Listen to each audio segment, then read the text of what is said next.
Hey guys, welcome to Race Day and Real Talks. Today we are here with Caitlyn McDaniel. Yes. So we're very excited. This is our first in-person interview, which is quite cool. I know I kind of sprung it on you guys. It's alright. We love it. We would rather have an in-person chat than online because it feels a bit exactly specific. But yeah. But people might not know who Caitlyn is. She's a GB4 driver for Fox Motorsport. We love that. Yes, we do. But anyway, so how did you get into racing? So I actually have like a very different path to racing. A lot of people have been like karting since they were like 4. I don't know if you know, because I know you've done some research, but I started karting a year ago. Is when I first did my first ever kart race. It was an open like rental kart race, and that's all I did for like 6 to 8 months was open like rental karting. And then I did a test in GB4 in December, and then I just started racing in GB4. Yeah, it's crazy though, but I have like no racing experience basically. That's very casual, which I quite like. Especially like because you're 18, right? Yeah, I just turned 18. Starting when you were 16? 17. 17. 1 week shy of 17. Oh, see, and you're already in cars. I find that's impressive. Yeah. It was like, it was so crazy. I mean, if you would have told me like even before, like 1 week before the Donington race weekend that I'd be racing in GB4, I just probably wouldn't have believed you, because I decided to race in GB4 the night before the Donington quali. Oh my god, dude. So they were like asking me and everything. They were like, do you want to race, yes or no? And I was like, I don't think I'm ready. Like, I've only had like 6 test days. I've only been in the car 6 times. I'm not sure I'm ready, but the pace was like pretty good considering it was my like second time at Donington. And I was doing my first race weekend, and I had everyone in the stands as well watching you, which is terrifying. But they asked me the night before, and I came up and I was like, yeah, sure, I'll do it. Sure. Yeah, sure, I'll do it. And yeah, it was terrifying, but I'm glad I got it out the way. And then now I can just focus on like improving. Yeah. It's a cool start. I like that, because most of the people are like, yeah, I've been karting since I was like 6. And Yeah. Great. But it's very casual because like, and my parents, if they see this, but they know nothing about racing, which is like they're like so unaware. And I mean, I've tried to get into karting since I was about 6, honestly. But growing up in the States, there's like really there's nothing. Like there's literally nothing. Like here, at least you have like team sport and stuff like that, so you can get into it. But in the States, there's like literally nothing unless your parents know someone or know how to get into karting. Exactly. So we didn't know how to do that, so I couldn't start when I was 6, and then we just went one day when I was 16, and then rest is history. Just started doing it. Nice. So obviously, since you started last year, what do you think has been the biggest change or the hardest thing that you have to adapt to with everything? Honestly, I think pressure on yourself. Like open rental karting, I was basically just doing it for fun. I had like no real thought of ever going into cars, really. Like it was kind of like a dream. Like if I'm ever going to even race any car, it would probably be like touring cars or something like that. So I think the pressure I put on myself has definitely increased, and sort of figuring out how to manage that within myself and like everything I do is quite difficult. But I think that's like the biggest thing that's like changed. What's your favorite track you've ever raced at? Favorite track? Oh, okay, I have 2. Because I've only ever been to the tracks we race at GB4. So I've literally never been to any other racetrack besides the 7 that we go to at GB4. But favorite to race at, Silverstone. Obviously, it's the best to race at. But favorite track, Oulton Park. I'm a huge fan of Oulton Park. It's so fun. But it's terrifying. But, oh, it's so scary. I had my first day there in like the damp wet. It was cold. It was a test day in February. It was cold. There was it was a joint test day as well. So we had, I think there's a Porsche out as well. So we had to figure out how to not hit this Porsche. And Abby Eaton was in the car, I believe. And she was coaching like the 16-year-old girl who was there. And obviously she was like, I think it was her first time ever on like a circuit. So she was a bit like hesitant. So trying to avoid her was it was my second time in the car, I think. So I was trying to like not bin it into the wall. And there was one other GB4 out there, and it was terrifying. And like the wet, the damp, and then especially the wet. Oh, it was terrifying. And during the 4th session, my coach was like, should we go in slicks? And it was still damp. It was freezing cold. Dude. And mind you, I had never been on slick tires in the GB4 car because I'd only had wet test days. I had 2 wet test days, or 1 wet test day before that. So I've never been on slicks in a GB4 car. And he's like, let's throw on slicks for this last session where it's like damp, it's not completely dry, and it's freezing cold. Yeah. And it ended up being fine. I had no spins the entire day, which I was quite happy. That's yes. quite impressive. I didn't even spin at all, but it was terrifying. Yeah. But that's probably my favorite to test at, because it's just so fun. Yeah. It's honestly so fun. There's nothing like going around Oulton Park. Yeah. Fair enough. What did you do to prepare yourself before a race, or like get you in the zone before you actually race? Before a race, honestly, I'm very into like looking over data, because like every single time I'm at the racetrack, I want to be improving, even if I'm not on track. So I'll probably go over data with my coach and just by myself, honestly. Like if you ever go into like the Fox like garage and like the truck, I'm probably just glued to my phone watching like like laps of Oulton Park or laps of Silverstone, like races and stuff like that. Honestly, on a race weekend, though, watching the other races, like the Ginettas go around, is really, really helpful as well, because it kind of takes your mind off what you have to do almost. Yeah. So, and also you get to enjoy racing, which is always good. Exactly. Yeah. You obviously haven't been racing very long, but what advice would you give to someone just starting their journey like you are, I guess? Honestly, you just kind of have to take it easy, and you have to make sure that whenever you do step up into something more advanced, that you're ready for it, because there's no point of like jumping and spending all that money if you don't think you're ready for it, or if you don't think you can like accomplish it. So really, like, honestly, just believe in yourself. Basically, you have to believe in yourself to do anything, really, especially in this sport. And if you have no self-confidence, it just doesn't work out. And I think that shows in like every aspect of the sport, on track, off track, your attitude towards racing. Like you just have to be it's a very self-critical sport, and it's really easy to fall back on yourself and be like, oh, I'm not doing something right. But honestly, you just have to have confidence in yourself, and that can take you a long way. That's good advice. Yeah. What made you decide to race in GB4 this past season? Honestly, budget. It's cheaper. It's cheaper. It's cheaper, and I was like, I'm 17, turning 18. I had my first test day in December, so I was like, I'm turning 18 next year. If I want to do single-seaters, I have to do it this year. Yeah. Like, I either have to do it this year or next year if I ever want to race in single-seaters. So I was like, I mean, I'll just do GB4, and if it doesn't work out, I can, like, go do GTs or something like that. And I think there's a lot of options in the UK.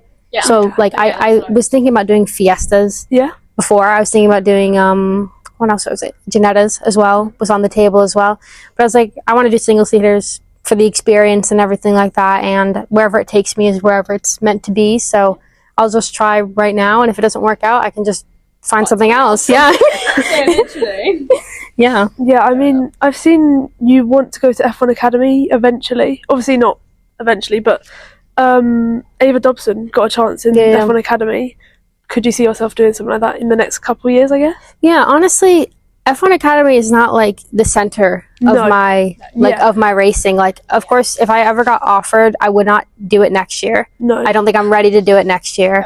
I want to, if I do get a chance to do it, I want to be ready for it. So I want to be like Alicia Pomofsky, where she goes in and she's always top 5. So I want to be like that prepared for it. But yeah, I mean, if they offered in like 2 years for me to do it, like full time or even a wild card entry, I would 100% be down. I heard the car is interesting, so I probably shouldn't say that, but it's all right. I love you guys, but I've just heard some things. But I mean, if I got a test day before, like the rookie test, I would love to do that before I do the wild card entry, so I'm not just throwing it on the race weekend, because the car is different, and the GB4 car. Yeah, and the GB4 car is so different compared to like the Spanish and Italian and British F4 cars. So I don't have any experience in any other car. Yeah. So I would need a test day, I think, before. Yeah. Yeah. Right. Say you're in the Sweet Soul, a big Tesco's or anywhere. What are you going for? What are you reaching? What am I going for? Ugh. We've had a lot of mixed responses. I might need to think about this. I don't have sweets a lot. What about chocolate? I do have chocolate. Though. What do you honestly, just probably like a bar of like milk chocolate, like just like one of like the rectangle bars. Yeah, it's probably like my go-to. I always end up reaching for the buttons because I feel like the buttons. Oh my gosh! When I was sorry, this is like brought back like a core memory for me. When I was in when I first moved here when I was 14, I used to get like the small pack buttons every day after school. It just keeps you going. Every day after school, and I would literally like make my way from like I don't know where it was, but it's like in central London. And I would literally take a different route home just so I could go to this one co-op because they always had them like in store. Because whenever I would go to the Sainsbury's near my home, they would never have them. But I loved those when I was like 14, 15. They were so nice. I'm still addicted to them. It's a problem. But I also like gummy bears as well. Oh, gummy bears, Can't go wrong with gummy bears. What about American sweets? Oh, American sweets. Honestly, I kind of forgot. I haven't. Too. Yeah. Do you know, I used to live there. So Really? I used to live in New Jersey. This is my big thing. I moved over here when I was 11. But I've genuinely forgotten all of it. The only thing I can remember is goldfish. Yes, I have those. I literally have those in my flat right now. I have a big box of them. They're so nice, aren't they? Oh, I actually miss having them on the daily. But I'm going back this summer. And Lottie's giving me money to go and buy some stuff for her. And I think I'm going to like, stock up on everything. Yeah, I mean, you have them over here, but I'm not going to lie, they're not as good. M&Ms. Oh, yeah. They're not as good M&M at, like... is really nice, though. Yeah, I like those as well. Honestly, I don't know. I kind of forgot what American sweets are like. I'll tell you what American sweets I prefer. Sour Patch Kids. So much better than here. Yeah. Those are good. They're better than here. But I only like the red and blue ones. Oh, the blue ones are so good. I have a thing with the orange sweets. I eat all the orange ones. You like them? Like the Skittles. You ate them. I like orange ones. I'm nothing against them. Oh, yeah. Like Skittles. I'm sure you've had Skittles, I have the orange Skittles. I have the orange Sour Patch. Yeah. I have the orange everything. Yeah, I don't like the lemon ones, though. No. No one likes lemon. No lemon. I have never met a person who, if you say, what colour are you going for, and they say yellow. No, exactly. Yellow or, I mean, the green ones are pretty good, though. The green ones. The green apples, but I've heard someone say that they're all the same flavor, which is not true. No. Like, there's no way, they're not the same flavor. Whoever said that is a bit crazy, but, you know, no. they're not. Absolutely not. Well, that's one thing. They're not all the same flavour. No. Yeah, I heard someone say that. They're not all Sour Patch Kids are not the same flavour. Or Skittles or anything. No. They're all different. They're all different. They're all colour for a reason. Or just get proved wrong by someone. Yeah. No, they actually all taste the same. No, they all taste the same. They put like a full like report. In the comments, did you see that? But anyway, I suppose to get back on track, what's your like best memory from racing, even if it's in karting or this year in GB4? Oh, best memory. Probably when this is like not when I won my first karting race, but when my first kart race was stolen from me, which is like kind of controversial that I'm saying this, but I was at a session and I was in first and there was, I think, a red flag and I was on the back straight and I got stopped and I was like, oh my gosh, I'm like 4 seconds ahead. I'm like absolutely crushing it. I'm going to win this thing. And then the guy behind me creeps up underneath the red flag because if you've ever done like karting, like open rental karting, when they have a red flag, they just stop you on track. But he creeps up behind me, and then during the was it safety car or like virtual safety car that goes right after the red flag, he overtook me. Oh my gosh! That would get me so annoyed. I was so fired up, and it was the last lap of the race as well. Oh so no! There's no way I was going to catch up to him, and I lost it. But that was kind of like the moment where it kind of like clicked with me that like this is what I want to do. Yeah. And that like whatever I'm doing, like I'm going to get to a point where I can win in whatever I'm competing in. Yeah. So I guess that's like probably my best memory because it was when I was really like because it was always something I loved, racing and everything. I grew up loving cars and like even though my parents are like kind of clueless, but I grew up loving cars. I grew up wanting to kart, which was like that like this is what I want to do with my life. That's the kind of moment it like clicked. Yeah, I would. My anger issues could never let me do it. Oh my gosh! If you hear me in the helmet, it's like I'd be so tempted to just go into the back and be like, "Hi." I would find them after the race and just fight. Well, it was so interesting because whenever I would do rental karting, like I was the only girl, but then also like I'm quite short. Yeah. I'm quite small, and especially because like I've been going to the gym now because I have to. Yeah. But I'd never went to the gym, so I was like super small and scrawny. Yeah. So when I would come off the kart track, and then I would just see like these grown men or like these like really tall like teenage boys, and then I walk in and I'm like 5'2". Like I walk in, I'm super scrawny, and I'm like I can't go up to them and like do anything. I'm not gonna intimidate them. That's so fair enough. It's so painful. You're just like, oh great. No. Yeah. Love. What is your go-to karaoke song or favourite song, just as a general? You can check your Spotify. I was literally about to go check. I like listen to like a large variety of music. Same. You should see my liked songs. No, it's crazy. I'm just like, oh, I like that, and then if you shuffle play it. So, a little bit of lore. I love K-pop. Like, I'm gonna be honest, like I'm like a diehard K-pop fan, but there's this group called Cat's Eye. Oh yeah. Yeah, I've heard of them. Yeah, and honestly, anything by them gets me hyped up. Yeah. To be honest, but maybe like Sabrina Carpenter as well. I went to a tour in London at the O2 and I was like... that reaction. It was so exciting. I love Sabrina Carpenter. Sabrina Carpenter, Renee Rapp, Pink Panthers. That's like all my playlists. I went to Reading last year. Mind you, I was so excited because Renee Rapp was on. Yeah. Her set got cut because there was rain and water, and she was in like a whole mood about it. I was like, fair enough. Oh my gosh. But hers was the only set. And I'm like, is that not sabotage? Tell me that's not sabotage. Genuinely. Nah, I'm so jealous. I would like, oh my gosh. I'm dying. Yeah. I'm dying. But yeah, that's probably like honestly, I have to add, because I have like a link tree. I need to add my Spotify to my link tree, and I'm going to create playlists. Like, that's like one of my goals. It's like, not like getting a podium in GB4. No, I need to create this Spotify playlist right now. No, literally, I have so many playlist ideas, but then I'm like, I can't be bothered to go and find all the songs. And then Exactly. You can. Right. I don't even use Spotify, but I've made Spotify playlists recently. Like, I've got one that's called F4 Vibes, and it's just basically just so some of the songs in it from Joel Bergstrom when we met him at we met him. We were like, what's your favorite song? He went, Marry You. But yes. Oh, it's such a good song. And then just a couple more just been added to it from Drivers. Mm-hmm. I mean, it will probably eventually change to not being just F4, but that's just at the time we'd only interviewed F4 drivers, I think. Yeah. But yeah, I'll just add whatever they suggest. But yeah, I believe you race under number 88 at the moment. I do.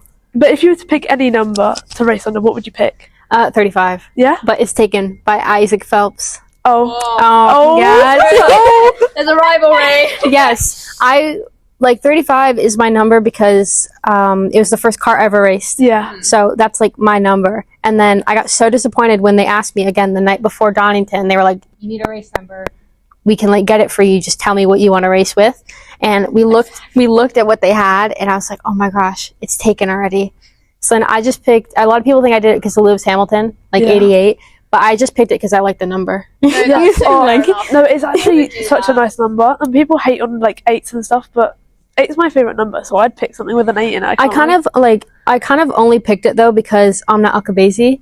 I thought with the Letterman font that she had in her car last year with the 88, I thought it looked so cool. Yeah. So that's also another reason, but I just chose the random number, to be honest.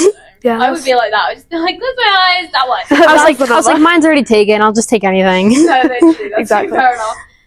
How do you mentally prepare yourself after a tough race if it's like one straight after another or something like that? Yeah, so we're quite lucky and unlucky at the same time that the organizers put our races like 7 hours in between each other. So sometimes we have like a race at like 8 a.m. and then we don't have another race until like 5.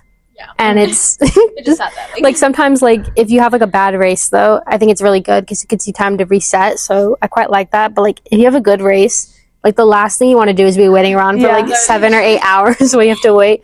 But yeah, what I do after I have a bad race, which I've had quite a few this year, has not been great. But honestly, again, just go over data, like always improving.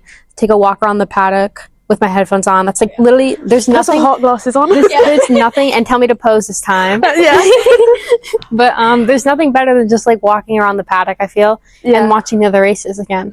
Like that's like the best thing to do. Must be so nice. Yeah. Especially because I don't have to pay to watch them because I'm paying by doing the season. No, literally. Yeah. Who's your like biggest inspiration? It doesn't have to be in motorsport, just in general. Honestly, I don't really have an inspiration, which is like, I would say like, I guess the closest thing I do have is probably Lewis Hamilton. Yeah. Because I grew up watching him, and also I'm mixed, so I have that sort of like connection, I guess. So it's really important to me that I have like that representation up there for me, and just anyone really. But I would say that's the closest thing. But in reality, I'm trying to be my own inspiration. Exactly. Exactly. Yeah. I want to like, I don't know. I feel like I want to get to a point in my life where I'm so confident that I don't really have to worry about like relying on other people to boost me up, if that makes sense, or anything like that. What has been the hardest thing about starting racing just later than most people do? Probably confidence and just like the lack of experience. Yeah. It's like, and I think that really showed during the Olton Park race weekend when I had a really, really good opportunity to possibly even get a podium in race 3 and get a top 10 finish in race 1. But I just didn't have the confidence in the wet, even though I was on wet tires, and I was really struggling, honestly. So having that confidence to just sort of get in the car immediately, and also like the mental stress that goes through a race weekend, like even like you have that when you're like 7 in karting, like, oh, I have a race. Yeah. But for me, I've really never experienced that, because even in rental karting, it wasn't that serious. Yeah. So like I didn't really have to like prepare myself like, oh, if I don't do this, like I've wasted this whole race. Basically it was just like, oh, I can just book on to another session. But yeah, honestly, confidence and lack of like racecraft experience is like the biggest thing, because and also lack of test days compared to a lot of people on the grid. A lot of people on the grid have like a ton of testing. I think I had 6 or 7 test days before I did the race at Donington, which in the grand scheme of things, when I'm competing against people who have been in cars for some of them over 2 years, it's like it means nothing. So like some of them have still done like 3 times as many races as I've done, like test days or anything like that in cars. So just trying to get over that and focus on myself, because right now I'm not trying to be competitive. I'm just trying to, I guess, work my way up. If everything goes to plan, I should be racing in single seaters again next year. So hopefully that will be my year that I can actually like progress and like get podiums and get top 10s and be really competitive. But right now it's kind of all about getting comfortable and learning and just kind of building on what I know and what I can do. That's nice. I'm going to paint a picture here. So say you're at a party with the whole of the GB4 grid. Yes. Who are you putting in charge of music?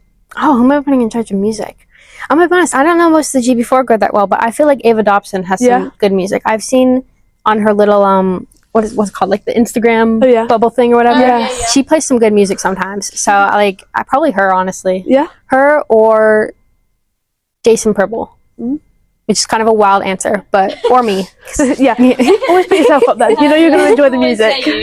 Yeah, we've had mixed, because we've kind of asked about British Shuffle, but really, no one really knows like the music of everyone in the grid. Yeah, I mean that's they know their team. Yeah. Not like anyone else really. Which I'm like, Yeah. I mean, it's because you're kind of locked in with your headphones on. Yeah. And also, it's like, it's very intimidating as well. Like the race, like, environment. But yeah, Jason Purple, because I've actually talked to him because he went to a concert and I was like, oh my gosh, like I would kill to go to that concert. So I talked to him a bit about that. And then Ava Dobson, she has some good music. What would you say currently is your goal for the next few years? Next few years, honestly, I don't know. I'm just kind of cruising, which is like probably like the worst thing to say, because I should have like a plan. But honestly, I'm just taking every race weekend as it goes and just building on it. And hopefully I do single seaters next year, I'm hoping. And then if all does go perfectly to plan, I want to do F1 Academy after that. But I'm also really interested in endurance and GTs, and I wouldn't mind getting into rallying as well. But honestly, whatever gets offered to me and whatever I'm able to race in, especially because like I'm so lucky that I have the backing I do, even though it's definitely not as much as a lot of other people have. I still do have the backing to be able to race. And I have sponsor backing now as well. So it's quite good knowing that I can continue to race like whatever, really. So I'm just trying to see what speaks to me. What's your dream car, like road car? Dream road car? I kind of don't. I mean, I'm gonna be honest, because I don't drive here. So like I don't really think about it a lot. But is there any brands that you quite like though? Yeah, definitely probably a Porsche. Like that's probably like a GT4 though, not a GT3. I'm very specific about this. Fair enough. A GT4 or a 911. Or a 718. Like that's probably a 718. GT4. Porsche is probably like my favorite. It has to be stick shift though. It cannot be automatic or pedal. It has to have a gearbox. No, I'm very picky about that. Probably that or like a Mini Cooper. I'm a big fan of like a convertible Mini Cooper though. If you're going for a Mini, you might as well get convertible. Exactly. I have this photo of me, like, this is so random, but I had this dream of like going in America, like taking a road trip to Florida. And buying a surfboard. I don't know how to surf, I've never surfed before. I don't like the ocean. But I've never surfed. I don't like the ocean. But just buying the surfboard for the aesthetic of going down to the beach with like a group of friends. Oh, yeah. I won't be surfing though, but it'll be there. Yeah, so that's so fair enough. Yeah, I feel the same. I've done surfing a couple of times because with my friends, they for some reason just had surfing by their beach house. So I would always go with them. And I kind of know, but I don't like the ocean, so I'm terrified. Yeah, I'm terrified. I was forced into it. I was like, it's okay. I don't really want. I'll just sit and watch. They were like, no, you're gonna go. No, I'm terrified. Yeah. There's gonna be things touching. Just like exactly. Whenever I fall off, I'm just like, oh my god. Like I went to France for like one day. Yeah. I went for a 1-day trip to France last weekend. It was not what I was planning to do. I was planning on being in a car, but it didn't work out. And there was like these little fish. And my mom got in perfectly fine to the ocean. I was like, I'm not doing that. No. Like, I'm not doing that. My dad used to fully pick me up as a child and, like, drag me into the ocean. Yeah. Like, I don't want to do this. I like the ocean. Yeah, I mean, I went to a place where there was just, like, a bunch of fish in this. It was kind of like a swimming pool, but it wasn't. I refused to get in. No, I would not get in. I was like, no. It's like when people go and say they're swimming in Australia. No. Oh, yeah. Like sharks. My parents like, why would you not go to Australia? And, like, sharks. Spiders. Oh yeah, no. Australia is not for me. No, like fully. Yeah. With Cadillac joining the F1 grid, what two drivers of any drivers in any series? Who would you put in the seats? Who would I put in the seats? And you can say yourself. Yeah. I will not be saying myself. If you wanted to. Yeah. Probably. I'm gonna think about this. Probably like I would say Alex Palou would be my first like shoot, but I know he doesn't want to do that. He said it before. No. But Felipe Drugovich, definitely. Honestly, maybe Yuki. Valtteri Bottas. Oh yeah. If you could pick any driver, past, present, whatever, to be teammates with, who would you choose? Be teammates with. Oh my goodness, I don't know. Oh, I do know. David Coulthard. Yeah. I love David Coulthard. Like I know. Yeah. I know. But we know. It's pretty like cool getting to see him around the paddock. I have never seen him around the paddock. I have at the GB4 paddock. I haven't seen him. Oh my gosh, I would love to meet him. I met him at Goodwood and he seemed nice. But sorry, it's only what's going on here? The thing is that it was like I obviously knew it was him, so I was like, oh, is there any chance to get a photo? And he went, we have to walk while doing it because I'm running late. I was like, okay, great. So there's just a photo of me like that old again. Yeah, I don't know. You have to show that to me. Yeah. No, but he is. He's just so funny. Yeah. I just would love to like have a chat with him. To be honest, like not even just walk teammates. around the paddock and find him. I need to find him somewhere. Yeah, you will find him. Is that Silverstone? He was there. Yeah. I saw Christian Mansell when I was getting out the car. Oh my god, yeah. I did see him. I had a photo with him. See, that's the worst part about being a driver is that I saw Louis Sharp as well. Yes. We interviewed Louis. Well, I didn't interview Louis Sharp. I filmed someone interviewing Louis Sharp. The same thing. Yeah, basically. But I don't get to talk to these drivers as well. No. So like I see them and I'm like, oh my gosh, I know who you are. Yeah, you want to be like, let's chat. Do you see anyone at Silverstone? Just pretend you're with us. Be like, we need a photo. Yeah, but I would love to meet him. I'll find him. Yeah. That sounds really creepy, but I'll find him. No, that's fair enough. I'd just love to have a chat with him. Like literally just about anything. Yeah. I mean, he just seems so chill. Exactly. If I see him at Silverstone, I'll be running around to Fox, be like, he's right here. Yeah, let me know. Let me know, and I'll bolt out the truck immediately. Yeah. If you were stranded on a desert island, what 3 things are you taking with you? Yeah, we've had mixed ideas. Oh my goodness. Yeah, we'll tell you after. Okay, yeah. Anything. Okay. I was gonna say probably my phone. Yes. But like that's gonna like I don't know. Probably like I don't even know. Like I don't even know. Like I don't even know what I would want to bring. No. I feel like 3 is not enough, but also it's too many things to think about. Exactly. Like what do I bring? Probably like a box of like snacks. Yeah. To be honest, like fair enough. Like there's 3 things I can't really choose that much. So my phone, a box of snacks, and my headphones. Yes. I'm just gonna chill on the beach. Yeah. Get a nice tan. Yeah, we had a boat. Harry Reynolds said Silverstone, his engineer, and a GB4 car, like the Silverstone track. Or an F4 car, I think. But yeah. F4 car. And Chloe Grant's had a boat and her boyfriend. And something else, but I don't remember what it was. Driver, boyfriend, boat. Yeah, solid list. Get off. Just get off you the want island. to stay on there, but stay on the beach. She wants to get off. And Harry's just there for the chill. Yeah. Those are 3 completely different answers. Yeah. 3 very different answers. My phone, headphones, I'm just gonna have a good time. Yeah. So I think I would do similar. Yeah. I don't know what I would be able to choose. No, I wouldn't be able to choose. I don't think. I don't even know, like... Yeah. I don't even know. As far as I would go. My dog, sunscreen, and a Just anything to get me off there because it's too close to the sea and I don't like sand. No, as much as I don't like the sea, I would still like to just tan. Exactly. See, I would I stay hate there the for beach. long enough to get a tan. And then someone needs to. No, see, the plan is keep your phone off and then get a nice tan, and then when you need someone, just call on your phone. Yeah, call on your phone. Yeah. My dog, my phone, and I feel like instead of a boat, you should take a plane though. Or I hate planes though. That's the thing. I do not like planes or boats. I'm absolutely terrified. Oh, boats, no. Boats make me feel like I'm going to be seasick. Yeah. I've never actually, I've never I'm actually fine been on a with boat. planes. I've kind of grown up. Planes, I've always. unless you get turbulence, I'm okay.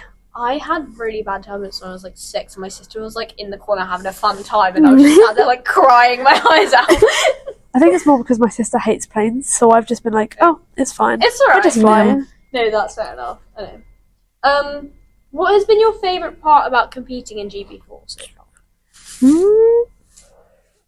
Again, like these, like I don't even know. Like that's fair enough. Like honestly, just the experience and getting to do what I love. Yeah. Honestly, like I think it's as simple as that. Like just getting the opportunity to race. Yeah. Is something like I never thought. Like in general, I never thought I would be able to race anything. Yeah. In general, especially because I started so late. So like when I moved here, I was like, oh, there's team sport. Like there's ways I can get into karting.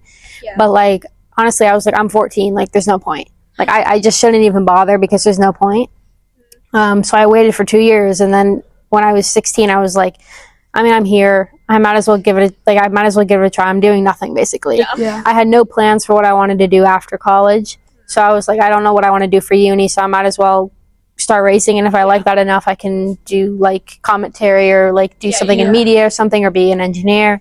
And then I mean, it's something I always wanted to do, so I think being able to do it at such a level now, I'm kind of like in disbelief every single time I like show up to the paddock and I see the GB4 car. I'm like, is this my, like, am I driving this? This is not me.